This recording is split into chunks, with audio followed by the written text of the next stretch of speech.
नमस्कार सर. आपण सांगितल्याप्रमाणे राज्यात पावसाला चांगली सुरुवात झालेली आहे. पण राज्यात कुठे जास्त प्रमाणात पाऊस पडेल व कुठे नाही पडणार व आता सूर्यदर्शन कधी होणार किंवा यापुढचा महाराष्ट्राचा अंदाज काय राहील? आज आहे 6 जुलै 2026.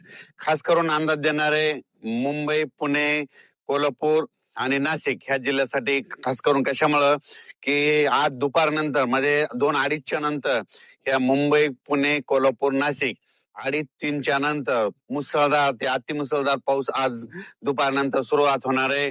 म्हणून हा अंदाज मुंबईकर, पुणेकर, नाशिककर, त्याच्यानंतर कोल्हापूर आणि त्याच्यानंतर घाटमाता कोकणपट्टी ह्या शेतकऱ्यांनी म्हणजे रत्नागिरी पासून ते इकडे पालघर पर्यंत या शेतकऱ्यांना अंदाज लक्षायचा. म्हणजे आणखीन 2 दिवस म्हणजे 6, 7, 8 म्हणजे आणखीन 8 तारखेपर्यंत असाच पावसाचा जोर राहणार आहे. आणि 9 तारखेच्या नंतर मुंबईला देखील सूर्यदर्शन घडणार आहे, पुण्याला देखील सूर्यदर्शन घडल, कोल्हापूरला घडल, नाशिकला घडल. म्हणून हा अंदाज लक्षात घ्यायचा. म्हणजे 9 तारखेच्या नंतर हे पावसाचा जोर ओसरणार आहे. म्हणून हे अंदाज सर्व शेतकऱ्यांनी आणि जनतेने हा अंदाज लक्षात द्यायचा. त्याच्यानंतर राज्यातली परिस्थिती बघता राज्यामध्ये काही भागामध्ये आज बरेच भाग सुटलेला आहे. तर त्या शेतकऱ्यांसाठी आनंदाची बातमी आज म्हणजे पुण्याकडे पाऊस जोरात सुरुवात झाल्याच्या नंतर बारामती एरिया 2, तसेच बीड जिल्हा, त्याच्यानंतर सोलापूरचा इकडं उत्तर सोलापूर, त्याच्यानंतर ह्या भागामध्ये आज बऱ्याच भागामध्ये पाऊस सुरू होणार आहे. सांगलीकडे देखील जोरदार पाऊस सुरू होणार आहे. म्हणून हा अंदाज लक्षात. फक्त सोलापूर जिल्ह्याचा म्हणजे दक्षिण भाग थोडा राहील, आजच्या थोडा कमी राहील, पण त्याच्यात दक्षिण सोलापूरला उद्याच्याला पाऊस पडेल आणि त्यांच्या देखील पेरण्या होतील ही अंदाज लक्षात.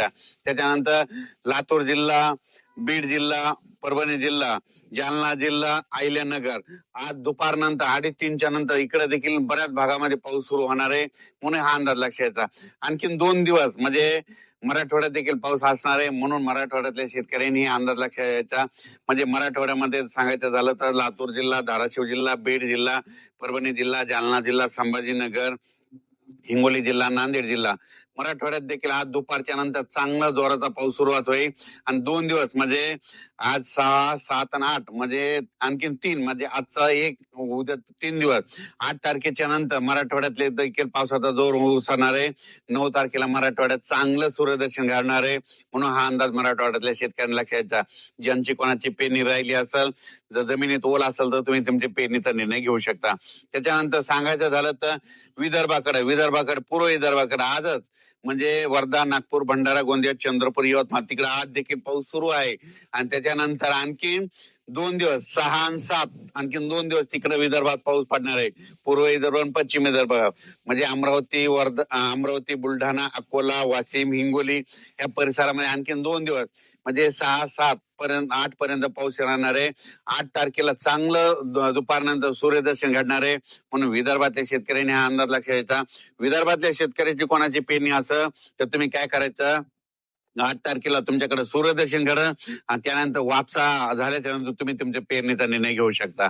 त्याच्यानंतर सांगायला उत्तर महाराष्ट्र, नंदुरबार जिल्हा, धुळे जिल्हा काही भाग आणखी सुटलेला आहे. पण नंदुरबार, धुळे, जळगाव आणि नाशिकचा काही भाग म्हणजे पट्टा, त्याच्यानंतर इकडे श्रीरामपूर, अहिल्यानगरचा काही भाग वंचित आहे. तर त्या भागामध्ये आज दुपारच्या नंतर 2:30च्या नंतर तिकडे देखील पावसाला सुरुवात होईल आणि त्या भागात पाऊस पडेल आणि त्यांच्या देखील पेरण्या लागू होतील. म्हणून हे अंदाज लक्षात घ्यायचा. म्हणजे आणखीन उत्तर महाराष्ट्राकडे म्हणजे 6-8 तारखेपर्यंत उत्तर महाराष्ट्राकडे पाऊस असणार आहे. नाशिक जिल्हा, नंदुरबार जिल्हा, धुळे जिल्हा, जळगाव जिल्हा, मुंबई पर्यंत. आणि 9 तारखेला मुंबईला देखील सूर्यदर्शन घडणार आहे. म्हणून हे अंदाज सर्व शेतकऱ्यांना लक्षात घ्यायचा. धन्यवाद सर. ही माहिती मी शेतकऱ्यांपर्यंत लगेच पोहोचवतो.